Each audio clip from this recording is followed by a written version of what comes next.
programado para el 2022, pero por el segundo Congreso Manglares de América, que fue en México también. Ahora estamos aquí, ¿no? Y creo que es muy bueno. Nosotros en Ecuador estamos pensando en hacer el primer Congreso Manglares de Ecuador en el 2024. Porque sería ideal que cada país tenga su versión de congresos de manglares nacionales, de tal manera que cuando vayamos al de América, mucha más gente esté empoderada del conocimiento de los manglares. Bueno, yo quiero empezar mi presentación con este mapa antes de hablarles del tema que está en la conferencia. Es un insecto que hemos estudiado y que hay algunos estudios a nivel mundial sobre Cocotripes rhizophoriae.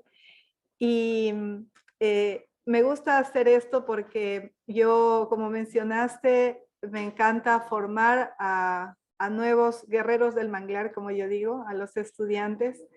Y bueno, pues durante los proyectos que llevamos acá en la universidad, muchos estudiantes se incorporaron a hacer sus tesis dentro del proyecto de manglares que yo llevo desde el 2014, que empezamos en el Parque Histórico. Pero esta investigación ha sido continua desde el 2018 hasta el 2020, que la terminamos, justo cuando empezó la pandemia.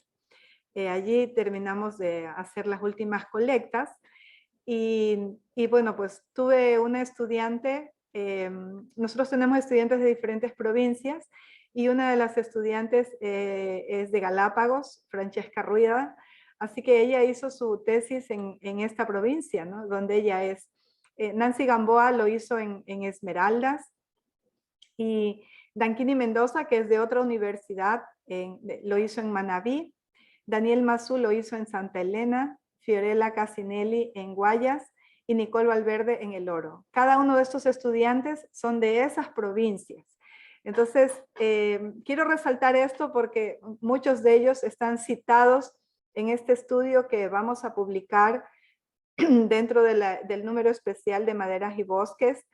Y es para mí una gran satisfacción como maestra poder citar estos trabajos que hemos hecho con ellos a lo largo de estos años, y que bueno, pues ahora ellos ya son profesionales y tienen sus publicaciones. Entonces, contarles que los manglares en Ecuador enfrentan similares problemas de impactos humanos, igual que en América y en el mundo. Y estos impactos humanos son principalmente la ganadería, la agricultura, y en nuestro país, como en muchos otros de América Latina principalmente, la acuacultura es uno de los mayores impactos, junto con los asentamientos humanos, que generan en muchos casos cambios irreversibles. Y todas estas actividades favorecen la presencia de Cocotripes rhizophoriae, que es un insecto de la familia Curculionidae. Es un escarabajo de la subfamilia Scolitinae, que es un barrenador. Y en muchos estudios, cuando leíamos durante las referencias, decían que es un parásito obligado de Rhizóphora.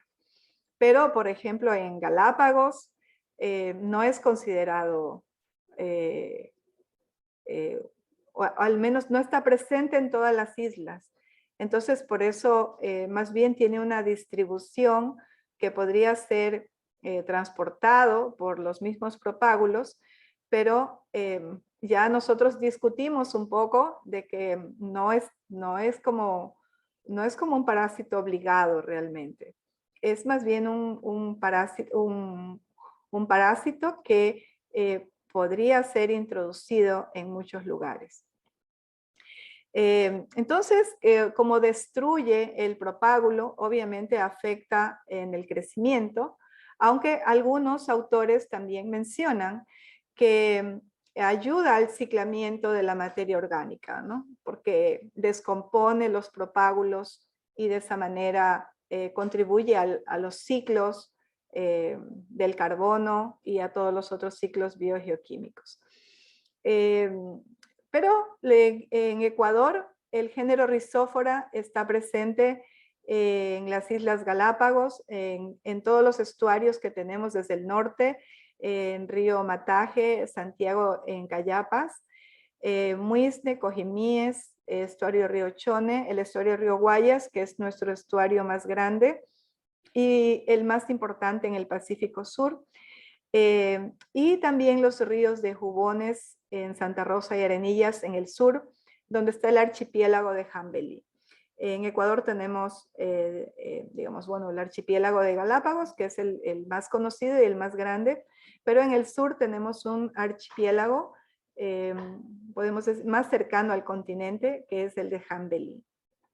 Y este estudio se realizó en dos épocas, en la época seca y lluviosa que tenemos en la costa, a diferencia de ustedes en México también tienen estas dos épocas, pero también la que ustedes llaman a la de los nortes, ¿no? Que es, nosotros no tenemos eso porque, bueno, pues estamos en la mitad del mundo, en la zona tropical. Y lo que hicimos en todos los estudios que hicimos con mis estudiantes, por eso lo que les estoy presentando es un estudio ya que nosotros hicimos dentro del proyecto durante un año calendario, que empezamos primero en un lugar y luego ya lo ampliamos a todo el país. Evaluamos el daño de cocotripes en todo el Ecuador. ¿No? En todo el Ecuador. Esto es, lo que les voy a presentar son 11 sitios de la costa ecuatoriana y lo que hicimos fue determinar el porcentaje de infestación, identificar las áreas del propágulo más afectadas, estimar el estado del insecto que causa daño y los insectos, los organismos asociados al daño que causa cocotripes. También determinamos los factores que afectan el nivel de daño, como la longitud del propágulo y el número de orificios. Entonces, otra vez les muestro el mapa donde están nuestros 11 sitios de estudio. Uno de ellos es el extremo norte, en el límite con Colombia, donde nosotros tenemos los manglares más altos del planeta, que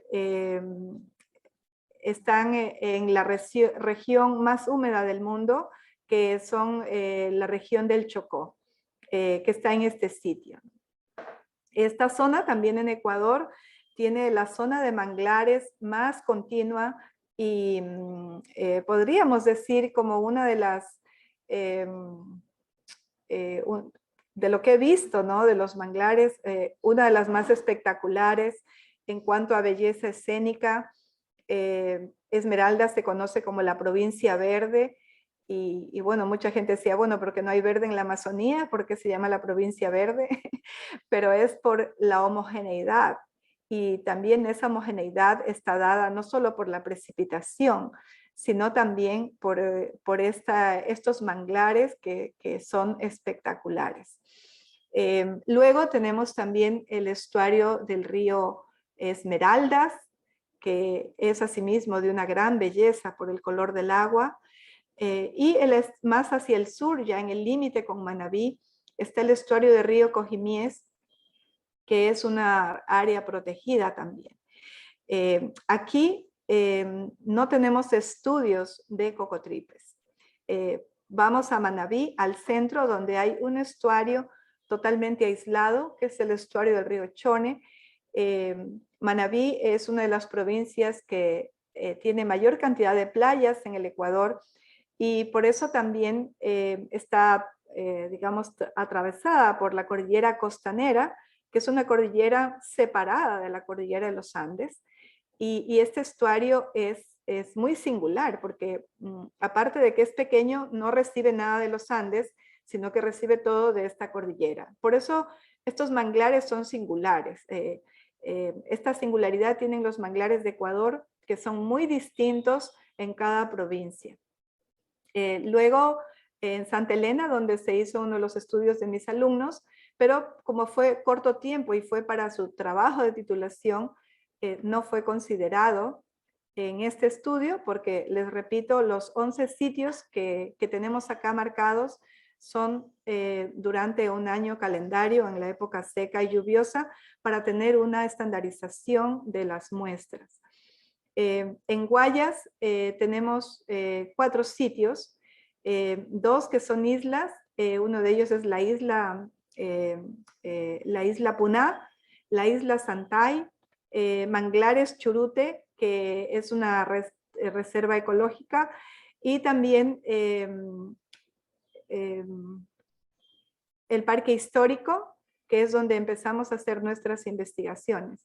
Perdón, me fui. Al final, en el Oro también tenemos 2 islas, la isla Bellavista, una isla y un lugar continental, que es Puerto Pitaya. Perdón, me olvidé de mencionar una concesión de manglares, donde también hicimos el estudio, que es Nuevo Porvenir. Y ahí están los 11 sitios. En esta ilustración les voy a explicar la metodología que llevamos. Como les he mencionado, utilizamos todas las especies de Rhizóphora, porque en el momento de colectar los propágulos no podemos diferenciar. En Ecuador se reconocen 4 especies del género Rhizóphora, que son Rhizóphora mangle, Rhizóphora racemosa, Rhizóphora samoensis y Rhizóphora harrisoni, que es considerado un híbrido. Hicimos 12 meses de muestreo en 11 sitios, el cual empezamos primero en el parque histórico y luego lo ampliamos a los demás lugares, por eso terminamos en el 2020. Cada mes colectamos 100 propágulos, de tal manera que tuvimos 1.200 propágulos por mes en una muestra muy grande total de 13.200 propágulos. Todos los medimos longitudinalmente y clasificamos los sanos de los que están infestados. Para reconocer los que están infestados, veíamos que tienen orificios, este orificio hecho por el insecto. Luego los cortamos verticalmente, como ven acá, y por eso es que no dañamos los sanos, ¿no? Porque bueno, ya veíamos que están sanos, ¿para qué los íbamos a cortar? ¿No? Con estos propágulos sanos los pusimos a germinar en agua y luego los sembramos, los devolvimos al sitio donde los habíamos colectado. Luego se contó el número de orificios. Esto fue muy interesante. Un detalle que lo consideramos con una de las tesistas que hizo su tesis también de maestría en Barcelona. Y luego tuvimos también, se evaluó el porcentaje de daño con esta escala que nosotros creamos, ¿no? Entonces, cuando no hay daño, el propágulo está sano, 0 de infestación. Cuando tiene un porcentaje, digamos, el 25% del propágulo, el 25%, el 50%, el 75% y el 100%. Esto lo hicimos esta escala con base a lo que fuimos encontrando y también alguna literatura de Martínez Zacarías tenía algo de esta evaluación. Y asimismo, para determinar la parte del propágulo más dañada, nosotros afinamos un poquito esta metodología propuesta por Martínez Zacarías, que solamente consideraba la parte basal, la parte media y la parte apical. Pero hicimos estas combinaciones porque fuimos encontrando los propágulos infestados de esta manera, a veces en la parte media y en la parte basal, a veces en la parte media y apical, a veces en la parte apical y basal, y a veces en las 3, pero de manera separada. Por eso creamos digamos que afinamos esta división, no solamente de 3 partes del propágulo, sino todas estas que vemos acá.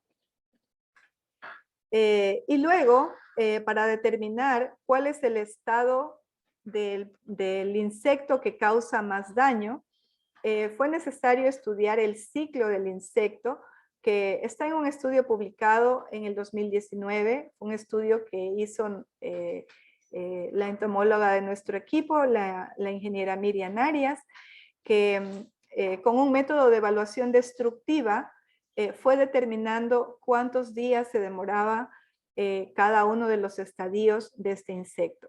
Así determinamos que en 21 días el insecto cumple su ciclo biológico dentro del propágulo.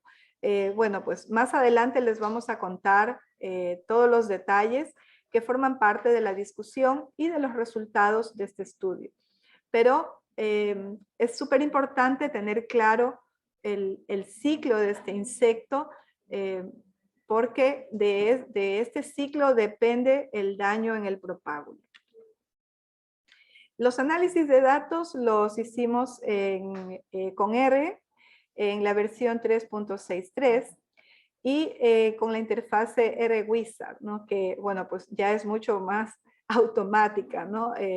Al principio la dificultad de utilizar R es que es un programa muy manual, ¿no? Con muchos códigos, pero esta interfase R-Wizard es mucho más automatizada.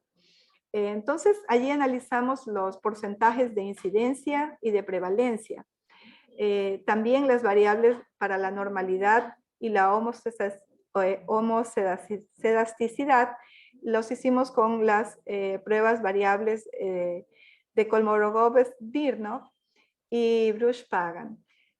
Probamos también algunas diferencias entre los porcentajes de prevalencia e incidencia entre los sitios, porque lo interesante de este estudio también es que tenemos islas cerca de las zonas continentales como Puná, Santay, la isla Corazón, la isla Bellavista en el sur, ¿no? Entonces, de los 11 sitios tuvimos 4 que son islas.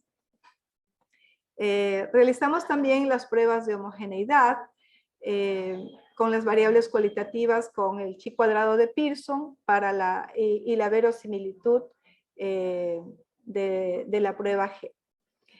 También realizamos análisis de componentes principales porque queríamos ver qué tan asociados y qué tan significativas son las variables de incidencia, prevalencia, precipitación, tamaño del propágulo, la población de cocotripes que hace más daño, que es en el estado de larvas y adultos, y el número de orificios, que es un detalle que en pocos estudios se ha considerado.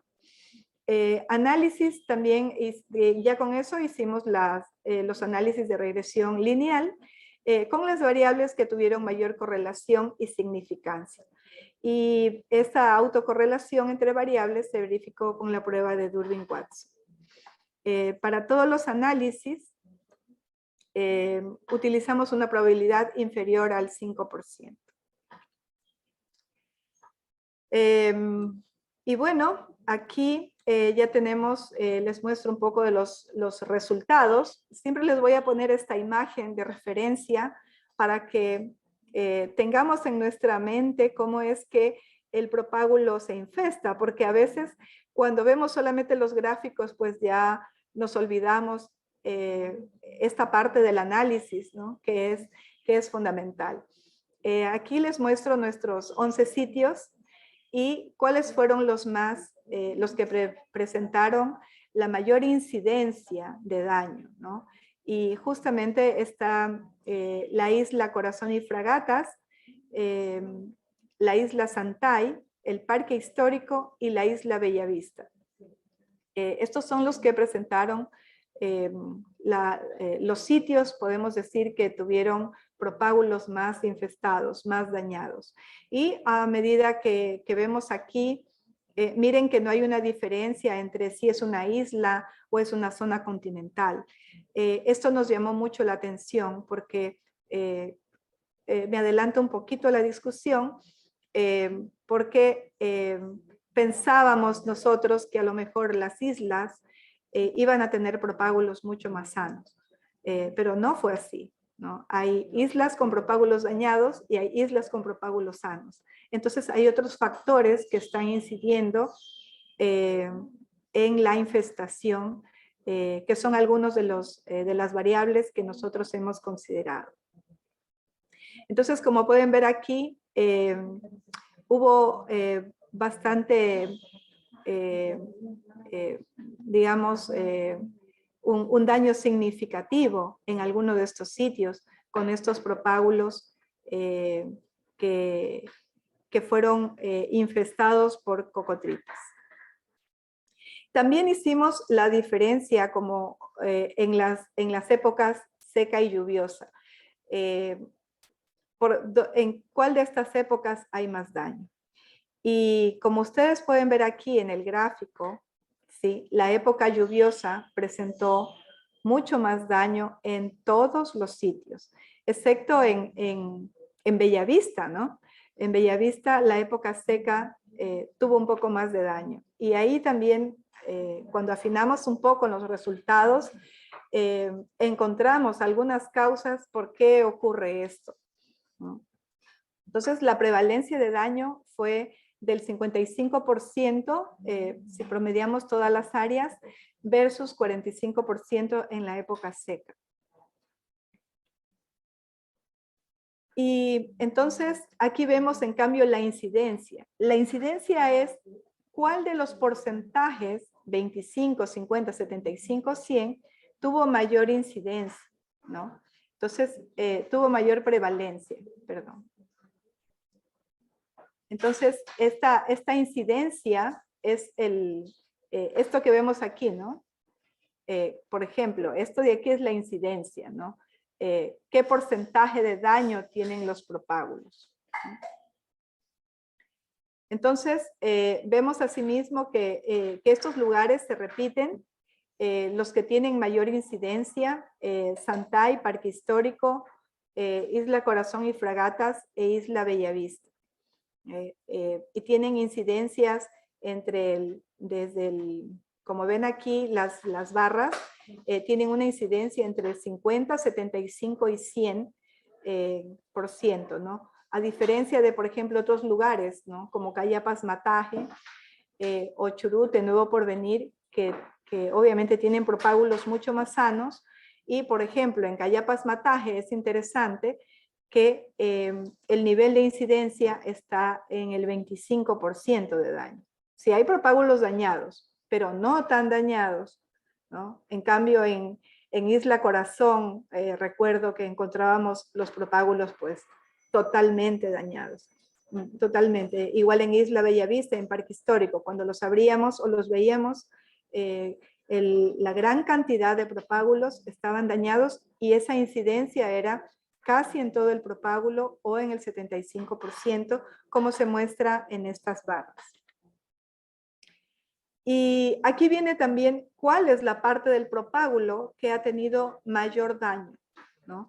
Entonces, aquí también entender otra vez les pongo esta ilustración tan bonita que nos ayuda a hacer uno de nuestros investigadores, que es especialista en arañas, pero que le encanta dibujar. Y nos hizo esta ilustración tan bella que podamos ver con claridad, ¿no? La parte basal o la parte radical o la parte donde salen las raíces del propágulo es la parte más dañada. Eso sin discusión. En todos los sitios, la parte basal es la más dañada.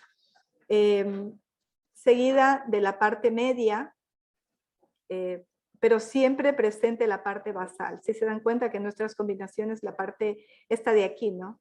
La parte media y basal fue la segunda en tener mayor daño del propágulo en todos los sitios.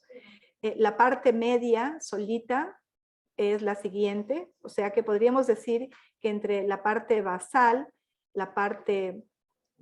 y media y la parte media son las favoritas del insecto, ¿no? Y luego ya vamos a ver por qué. Como vemos, la combinación de los tres, media, basal y apical, que sería esta última, siempre donde está la parte basal, es como donde hay mayor incidencia, ¿no?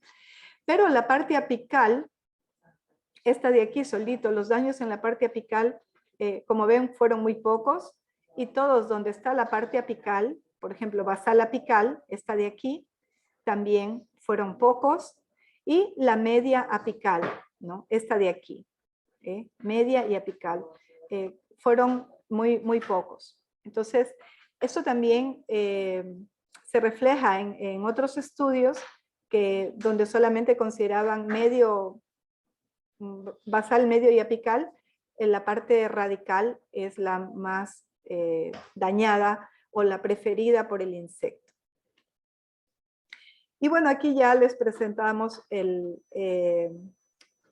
los resultados estadísticos en la matriz de correlación entre los indicadores del daño y las variables, ¿no? Donde están los orificios, la longitud del propágulo, la precipitación, y en la parte superior, ¿no?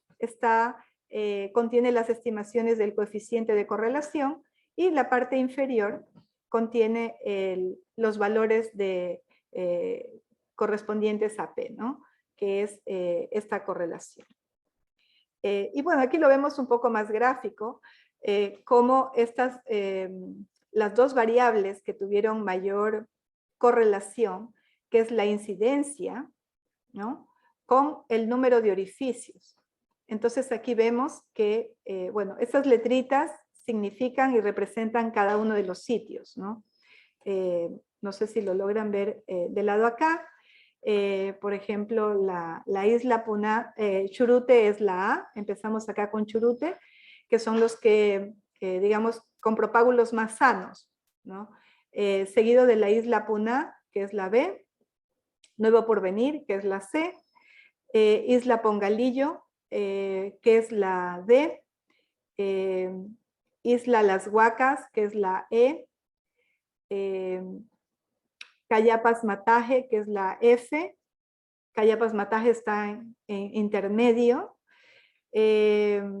Pitahaya, que es la G, Parque Histórico, de aquí ya empieza a hacerse más fuerte la correlación del daño con el número de orificios, o digamos a incrementar, ¿no?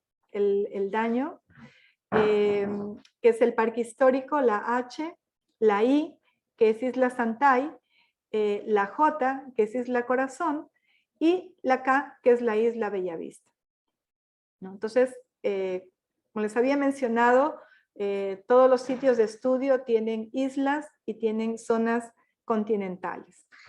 Entonces aquí, una vez más, para acordarnos que esta escala de daño tiene que ver con los orificios.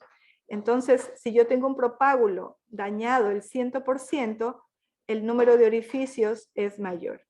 Y tengo un propágulo dañado el 75%, el número de orificios también va a ser mayor. Pero es interesante lo que vamos a ver a continuación. Nosotros encontramos propágulos muy dañados, pero muchas veces no estaba presente el insecto. Entonces no estaba el insecto. Entonces decimos, pero está totalmente dañado. ¿Qué pasó con los insectos? Esperábamos que si hay daño por el insecto, encontrar una mayor población. Sin embargo, no pasó eso. Entonces, como les había mencionado, la prevalencia del daño fue mucho más alta en todos los sitios en la época de lluvia, y un estudio hecho en Cuba presenta una relación similar, que en la época de lluvia tuvieron más daño. ¿Por qué el daño es mayor en esta época? Porque hay otros organismos que utilizan estos orificios de apertura del propágulo, porque bueno, quienes conocen un propágulo de Rhizophaera saben que es algo fuerte, es algo duro, ¿no? Un insecto tan pequeñito que mide apenas como 5 milímetros, sabemos que los escarabajos barrenadores son fuertes, pero este propágulo es duro, sobre todo la zona radical es dura. Entonces, ¿por qué están más dañados? Con uno de mis estudiantes, Jorge Pazmiño, hicimos un estudio fenológico para saber en qué momento el propágulo es infestado por cocotripes. O sea, ¿desde cuándo lo puede infestar? Y allí encontramos la respuesta.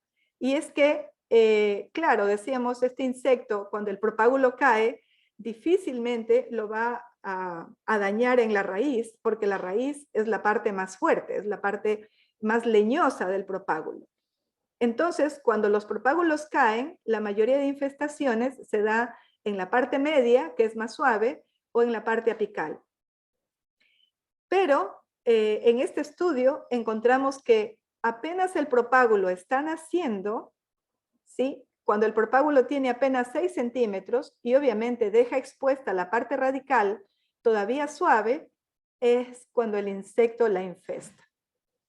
Entonces, claro, el propágulo va creciendo con este daño y por eso muchas veces cuando íbamos al campo, en zonas muy alteradas, veíamos todos los propágulos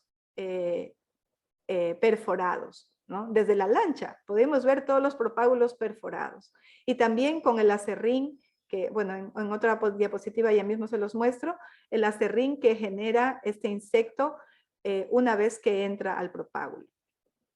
Entonces, este insecto es verdad, es el principal causante del daño, pero sobre todo en la época de lluvia, cuando el agua entra a los propágulos, estos insectos mueren. Entonces, tienen que abandonar el propágulo. Y ahí dejan abierta la puerta para que entren muchos otros organismos. Entonces, otra cosa que encontramos también muy interesante con la entomóloga de nuestro equipo, la ingeniera Miriam Arias, ella que ve las cosas a muy, muy pequeño detalle, y que esto fue muy importante, ¿no? Porque ella encontró predadores de larvas y pupas dentro del propágulo. Principalmente hormigas de las subfamilias Myrmicinae y Ponerinae, que son himenópteras de la familia Formicidae. Y también moscas de las familias Cecidomidae y Phoridae, que predan las larvas y las pupas principalmente. También encontramos micelios de hongos en los adultos. Es decir, que aquí podría haber ya más adelante un estudio de hongos entomopatógenos que dañan los adultos de este insecto. Las cámaras de cría y las galerías favorecen la colonización de otros organismos porque el insecto prácticamente hace como una pequeña, una cavidad en donde deposita los huevos, pero que cuando ya crecen las larvas del insecto, esta cámara queda vacía, ¿no? Porque ya no hay nada que comer allí, pero sin embargo ahí es donde se desarrollan o habitan otros organismos. Encontramos muchas larvas de Lepidoptera también, de la familia Pyralidae, y descomponedores como hongos, bacterias, también ácaros y nemátodos que incrementan el nivel de daño principalmente en la época de lluvia. Esto explica por qué las poblaciones de larvas y adultos son bajas en la época de lluvia, pero hay más daño causado por otros organismos. Mientras que en la época seca, que no hay, en la época seca, que no hay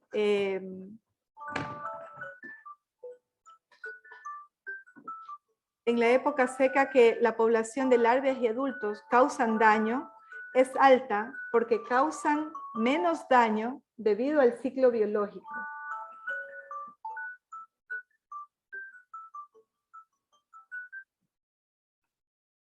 Y este ciclo biológico del insecto es interesante entenderlo porque en el día 20, como dura 21 días, durante la época seca, que es más larga, que no hay lluvias, el insecto se queda dentro del propágulo y dentro del propágulo repite una y otra vez su ciclo.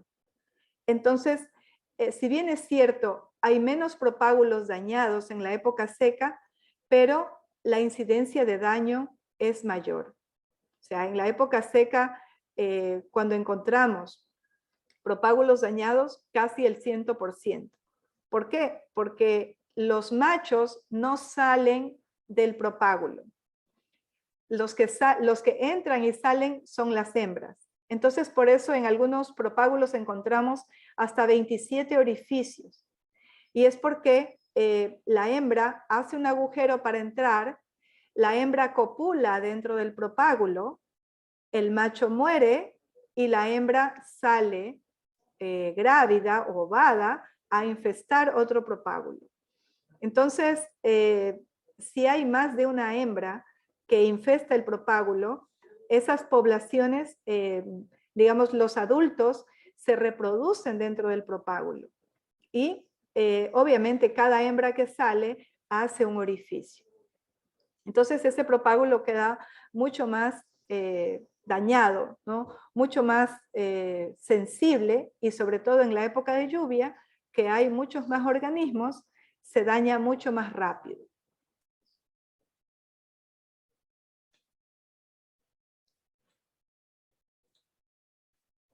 Entonces, en esta parte donde el propágulo, la parte del propágulo más dañada, también es interesante ver que este resultado, que coincide con otros autores que dicen que el área basal es la más dañada, y también porque es la parte más ancha del propágulo. Entonces, como la hembra entra a hacer una cámara para depositar los huevos allí, es la parte preferida. Pero como les mostré, este daño se hace desde los primeros días de desarrollo del propágulo. Nosotros contamos que para el propágulo llegar a 6 centímetros transcurrieron 150 días. Claro, 151 días, que esto puede ser variable dependiendo de el estado, digamos, las condiciones ambientales de los manglares y también el nivel de daño, ¿no? Puede ser que los propágulos se demoren más en desarrollarse en lugares donde los manglares están mucho más alterados. Bueno, y aquí les muestro, estas son las fotos del estudio de Jorge Pazmiño. Como pueden ver aquí en esta imagen, el propágulo apenas se está desarrollando y ya tiene un orificio. Entonces, a medida que el propágulo crece, los insectos están en estado de huevo y todavía pasan algunos días para que las larvas se desarrollen y empiecen a hacer el daño del propágulo. Y esto es lo que les mencionaba, que cuando uno ve un manglar muy dañado, todos los propágulos tienen este aserrín, que es muy visible a simple vista, porque la hembra escarba, ¿no? Escarba dentro del propágulo y saca todo este aserrín para poder hacer la cámara, y luego también ayuda a limpiar las galerías, ¿no? A medida que las larvas van comiendo, generan este aserrín, que nosotros le decimos, y la hembra se encarga digamos que, de abrirles camino a las larvas para que puedan barrenar más fácilmente el propágulo. Y entonces hace como un mantenimiento de las galerías, ¿no? Va limpiando las galerías para que las larvas se puedan desplazar más fácilmente. Y existe otra pregunta que nos decíamos en la discusión, es que si hay una relación de la parte más dañada del propágulo con el tamaño, ¿no? Bueno, no fue significativa esta relación. Muchos propágulos mueren cuando son infestados en la parte apical, y en nuestro estudio, como les mostré, encontramos que muy pocos propágulos son dañados en la parte apical. Y esto tiene una razón, ¿no? Este estudio que hicimos con Jorge Pazmiño, obviamente la parte apical del propágulo sale de último, se desarrolla de último. Entonces, los propágulos que son infestados en la parte apical son los propágulos que ya caen en el suelo. Y cuando hay mucha sedimentación, los propágulos están, no hay agua, están secos, y la hembra que sale a infestar se le hace más fácil la parte apical porque es la parte más suave del propágulo. Eso también es algo interesante de tenerlo en cuenta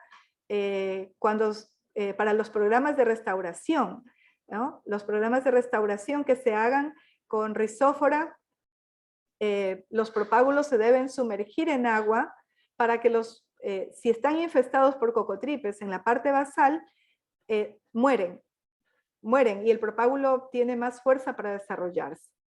Hay otros factores, como les mencionaba, la sedimentación aumenta o facilita al propágulo, al insecto que pueda dañar más el propágulo, porque como les dije, cuando hay agua, el insecto muere, pero entran otros organismos a dañarlo. Y algo también que hicimos con una de las tesistas de Manabí, de Angini Mendoza, fue que probamos qué tan resiliente es el propágulo. Entonces, por eso lo pusimos aquí en la discusión de que aunque nosotros cortemos el 100% de la raíz, el propágulo puede sobrevivir. Claro, no es una sobrevivencia del 100%, ¿no? Obtuvimos un 37% de sobrevivencia cuando el propágulo es cortado 100%. Por eso no es como que decir, ya hay que dejarlos, ¿no? Hay que hacer un control, pero este control no se debe hacer con productos químicos, sino simplemente con agua. El simple hecho de sumergir propágulos que estén infestados en la parte basal y media con agua, incluso yo pensaría, puedes sumergirlos totalmente si tienen daño en la parte apical, dejarlos ahí sumergidos los propágulos 3 días para de alguna manera curarlos, porque ese es otro experimento que hicimos con otro estudiante, de que al segundo día de estar sumergidos los propágulos en agua, los insectos mueren. Entonces no hay que dejarlos como una semana, simplemente máximo 3 días, y ya podemos asegurarnos de que todos los insectos que estén allí mueran y dejen crecer el propágulo con más fuerza. Entonces les mencionaba que no encontramos una relación significativa entre el propágulo y el nivel de infestación. Y esto podría deberse a que la infestación influye en el crecimiento del propágulo. Los manglares sedimentados por acciones humanas no permiten el anclaje de los propágulos. Entonces, el propágulo está diseñado para que cuando cae o se desprende de la planta, se ancla en un suelo lodoso y puede crecer, porque está diseñado con oxígeno suficiente hasta que salen las primeras hojas y puede respirar mejor. Recuerden que los suelos de los manglares son suelos anóxicos y no pueden las plantas sobrevivir. Por eso tienen estas estrategias tan increíbles que los hace tan resistentes. Y bueno, pues uno de nuestros nuevos sitios de estudio aquí en la ciudad es el Parque La Kennedy, que no está incluido en este estudio, y ahí estamos haciendo un diseño de islas flotantes con otra tesista, y fuimos a recoger propágulos allí, y wow, casi todos estaban infestados por cocotripes. ¿Por qué? Porque es una zona muy rellenada, es una zona muy sedimentada, y aparte el agua que llega está muy contaminada, ¿no? Porque esto es son nuestros manglares urbanos dentro de la ciudad. Entonces, aunque no encontramos una relación significativa entre el tamaño del propágulo y el nivel de infestación, podría deberse a que, como les decía, el crecimiento, los insectos influyen en el crecimiento del propágulo, ¿no? Porque ya, pues no es lo mismo un propágulo que no se ha infestado a uno que ya crece con esa infestación. Y claro, el insecto tal vez, digamos que tiene esta, como decimos, esta coevolución de las especies, en donde no le voy a hacer tanto daño a mi huésped para que me sirva, ¿no? Entonces, están como muy sincronizados. Y en cambio nosotros cuando hicimos el análisis de componentes principales, sí encontramos ligeramente que los propágulos más grandes, los propágulos más robustos, tenían menos daño. Sí, no es que no estaban dañados, pero tenían menos daño. Entonces, esto solamente para aclarar, nosotros hemos encontrado, a pesar de que no hay estudios que diferencien las especies por el tamaño del propágulo, nosotros mayormente hemos encontrado que los propágulos más largos pertenecen a la especie Rhizophora racemosa. Acá comúnmente lo conocemos como mangle gateado, pero en estos árboles hemos encontrado, medimos los propágulos más grandes, incluso uno de hasta 64 centímetros de largo, que fue uno de los récords que encontramos en longitud de propágulos, pero estos digamos que tienen menos daño y pensamos que por la naturaleza de cada especie, hay algunos que los propágulos son más pequeños, ¿no? Por ejemplo, Rhizophora mangle, encontramos los propágulos más pequeños en Rhizophora mangle, y también, obviamente, más dañados, ¿no? Porque obviamente si es un propágulo pequeñito, pues con dos hembras que lo infesten, lo van a dañar más fácilmente que uno que sea más largo. Y también hay otros autores que sí mencionan que los propágulos más largos tienen menos daños, que fueron resultados similares, pero no es muy significativo. Se debe recordar que el ciclo del insecto, la hembra ingresa, hace la cámara, esto deja la puerta abierta para que entren otros organismos, la hembra pone los huevos, ¿no?, dentro de su madriguera, ¿no?, alrededor de 20, y esto, como pueden ver, dura algunos días, ¿no? Luego viene el desarrollo de la larva, la prepupa, la pupa, y aquí podemos ver que también diferenciamos que la hembra es más grande que el macho, ¿no? Bueno, como se da en muchas especies, ¿no? Y finalmente el adulto del macho es más de un marrón más claro, la hembra es un marrón más oscuro y un poco más grande. Entonces, una vez que copulan dentro, otra vez se repite el ciclo, la hembra sale, hace otro orificio para salir y va a infestar otro propágulo. Bueno, ya les hemos explicado la asociación de organismos, todo el microsistema que se da dentro del propágulo, y por eso es que el número de orificios tiene una relación con la incidencia de daño. Hay más orificios en la época de lluvia porque el insecto, al verse invadido por la lluvia, lo que hace es salir rápidamente, ¿no? Incluso tal vez las hembras muchas veces encontramos solamente hechos los orificios y no hechas las cámaras, ¿no? Es que eso también fue interesante encontrar en algunos propágulos. Es porque como que la hembra entró en la época de lluvia y entró el agua y entonces tuvo que salir, ¿no? Y muchas veces pues no por el mismo orificio, ¿no?, sino que hace otro, y eso es lo que deja más vulnerable al propágulo. Entonces, a mayor orificios, mayor cantidad de daños, no necesariamente por cocotripes, sino por muchos organismos asociados, como hemos mencionado, otros insectos, ácaros, hongos, bacterias, e incluso nemátodos.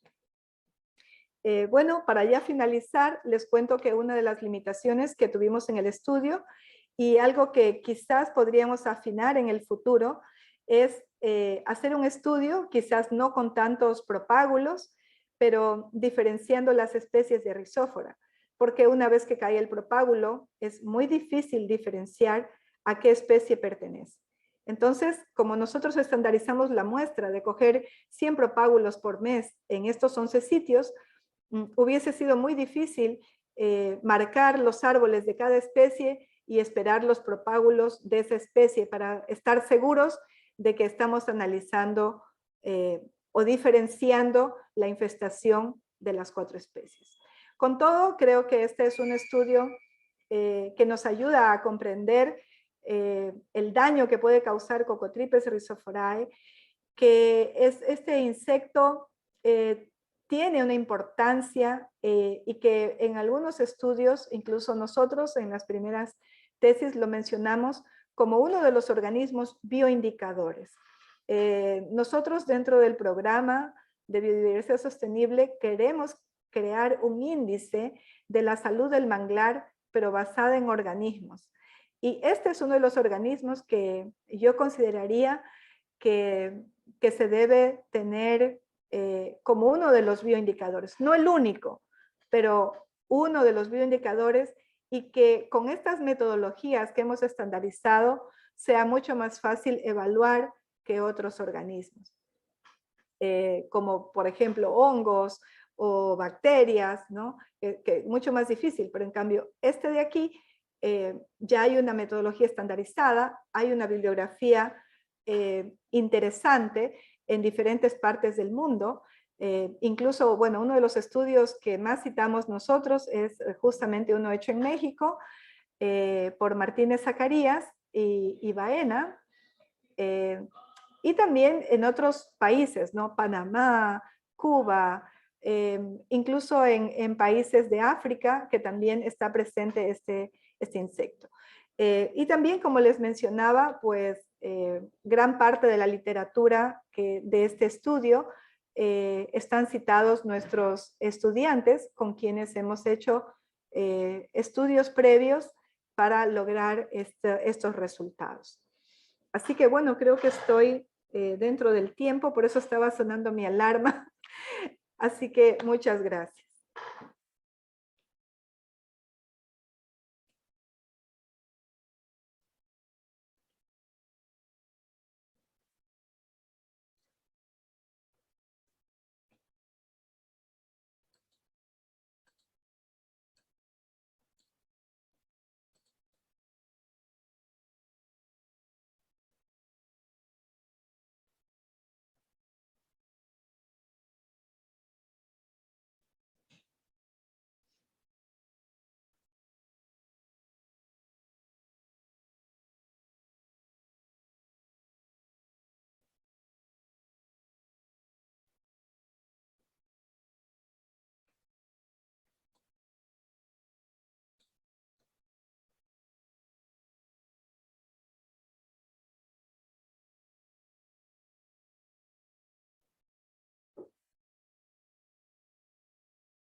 Entre un propágulo que crece infestado a uno que no. O sea, ¿qué es lo que se puede notar?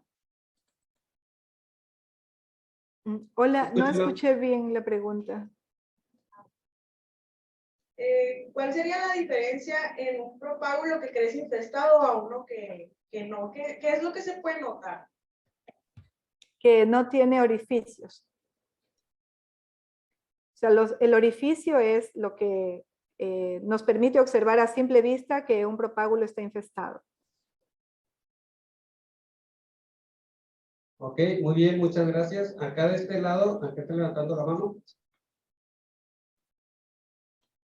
Aquí podemos ver, miren, a simple vista se pueden ver los orificios que hace Cocotripes. Excelente, muchas gracias, doctora. Tenemos otra pregunta, adelante. Hola, muy buenos días, doctora Natalia. Mi nombre es Lino Guerrero, del Centro para la Biodiversidad Marina y la Conservación. Y yo quisiera saber, mencionaba que en su estudio las hembras son las que entran y salen del propágulo. Pero mi pregunta es, ¿cuántos machos pueden estar en un solo propágulo? ¿Solamente uno o hay varios machos que infectan al propágulo? No, hay varios machos. Hay varios machos y varias hembras. Porque un propágulo puede ser infestado no solo por una hembra, sino por varias. Entonces, porque los insectos también naturalmente evitan el inbreeding, ¿no? Entonces, no es como, nunca hemos encontrado, por ejemplo, una sola hembra con sus crías, ¿no? Sino más de una, y obviamente entre ellas se cruzan, y dentro de ellos, pues, hay varios machos y varias hembras. Incluso hay más, y la proporción entre hembras y machos, sí hay más hembras que machos. Entonces lo que asumimos es que un macho puede copular con varias hembras. Okay. Una pregunta más. Mencionaba que una de las explicaciones que tiene para la presencia de estos escarabajos es pues la contaminación y otras, pero esas son las únicas explicaciones que tiene a la presencia de que una de sus áreas de trabajo tenga mayor incidencia de escarabajos y otras tengan menor incidencia de escarabajos, solamente la contaminación. Bueno, la sedimentación es uno de los factores, porque al no tener agua, los propágulos no se pueden anclar. Y eso lo hemos visto, lo vimos en algunos estudios previos, en donde, por ejemplo, en Suá, Atacame, en Suá, en Esmeraldas, habían unos manglares en zonas donde la gente había hecho pilares para casas. Entonces, todos los propágulos caen en lugares secos, no tienen dónde anclarse, y como ya caen infestados, la mayoría, porque lo que hemos visto es que la infestación ocurre antes de que el propágulo caiga la mayoría de veces. Y también esto nos preguntábamos, ¿no? Bueno, pero si la planta no tiene propágulos siempre, ¿dónde están los escarabajos? Y encontramos que también usan las raíces tiernas de los manglares. Entonces, lo que hemos visto es que los lugares con mayor daño tienen mayores alteraciones los manglares.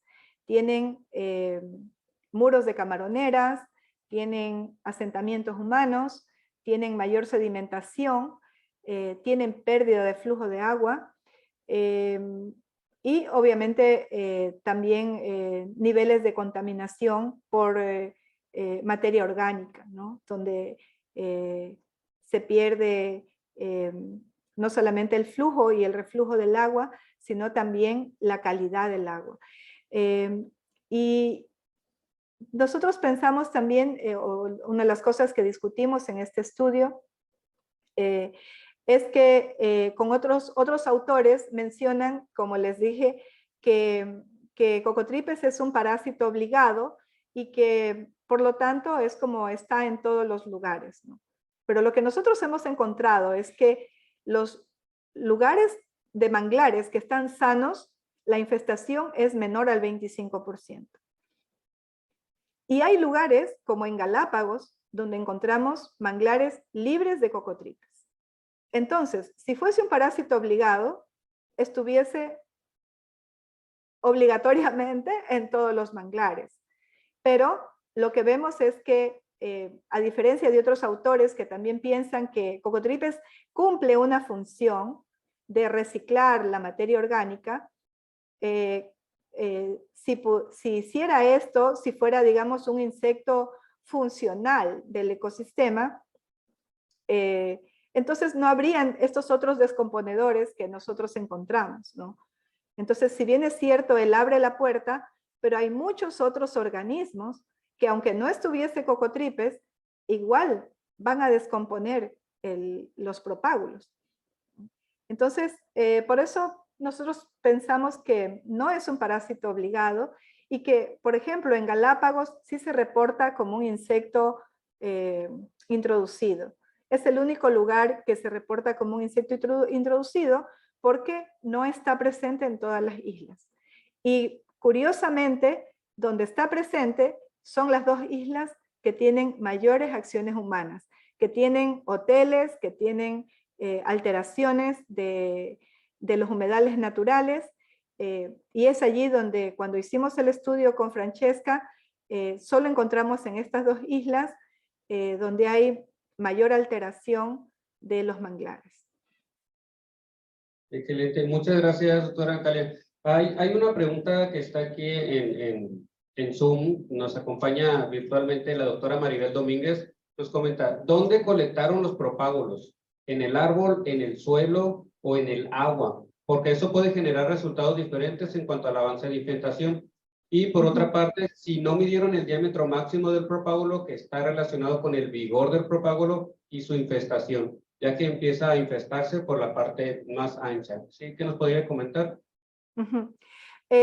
Los propágulos los colectamos en todos los sitios, ¿no? Hay estudios que, por ejemplo, hicimos después de hacer la diferencia de propágulos que están en la planta y que están en el suelo.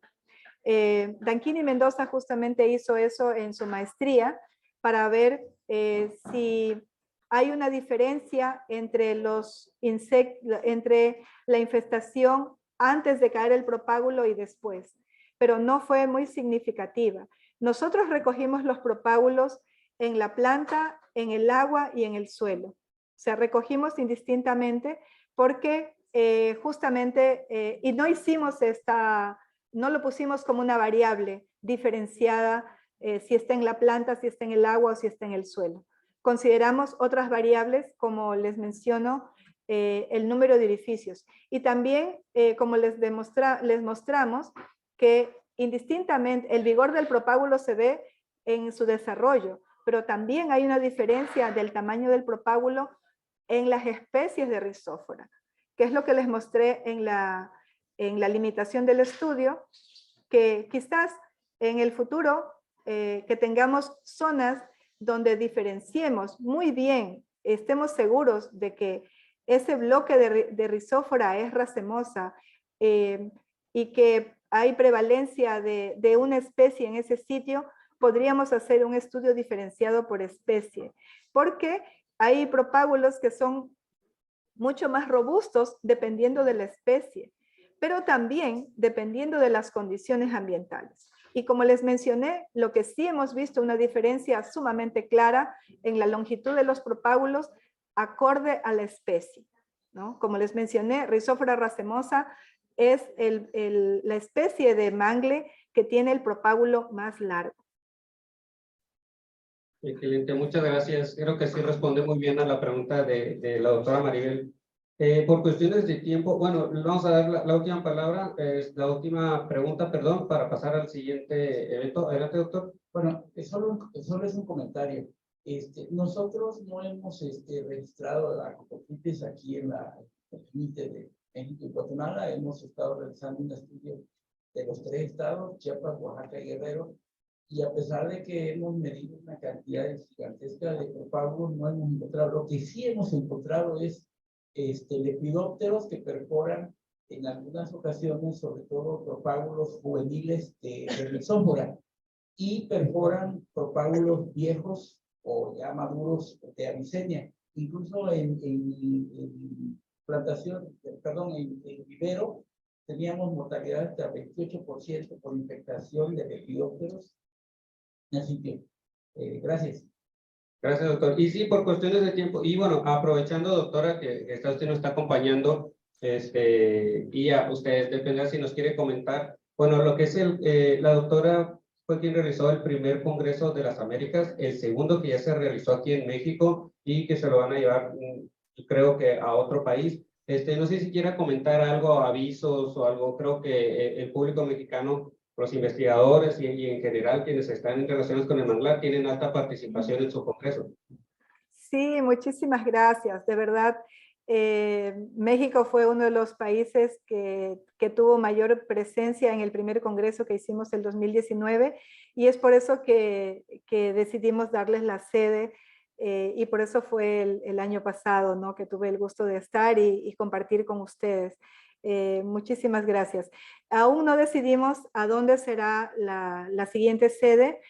Como saben o están enterados, en junio, del julio de este año de 2023 se realiza el MM6 en Cartagena, Colombia, porque bueno, pensamos que Colombia podría ser la siguiente sede y vamos, bueno, pues Dios mediante voy a ir a este congreso.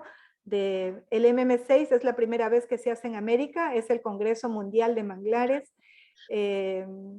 Por sus siglas es en inglés Mangrove Macroventus Management y es el 6 porque los otros 5 se han realizado en África y Asia y este es el primero en América. Entonces, que tendrá lugar en Cartagena en julio. Y allí queremos decidir con Claudia, tenemos que conversar para ver si se hace en Colombia. Y otra idea que surgió en el Congreso es de hacer el tercer Congreso Manglares de América en un crucero. Entonces, esa idea también la estamos analizando. Un crucero que recorra los manglares por diferentes países, pero sobre todo países que no tengan tanto problema con el visado, porque ese es uno de los límites, ¿no? Entonces, esas son las novedades con el Congreso Manglares de América. Y bueno, pues muchísimas gracias. Estuve muy feliz de ver ayer el taller de las comunidades y mencionaron que era una continuación del que habíamos hecho en Mérida en el segundo Congreso Manglares de América. Y estuve muy feliz por eso, porque la idea del Congreso Manglares de América es fortalecer la participación de las comunidades en los eventos académicos y que ojalá en todos los eventos que se hagan de científicos, no solo de manglares, se considere la participación de las comunidades, porque ellos son los protagonistas, ellos son los actores principales. A ellos se les debe la sostenibilidad. Todo proyecto que se haga y que no cuente con la comunidad no podrá ser sostenible en el tiempo. Eso tenemos que entenderlo. No solamente, como yo digo muchas veces, utilizar las comunidades para recaudar fondos y luego olvidarles, ¿no? Ellos tienen que estar siempre presentes, ¿no? Por eso hay que fortalecer esta sinergia de la academia con las comunidades. Muchas gracias. Okay, muchas gracias, doctora.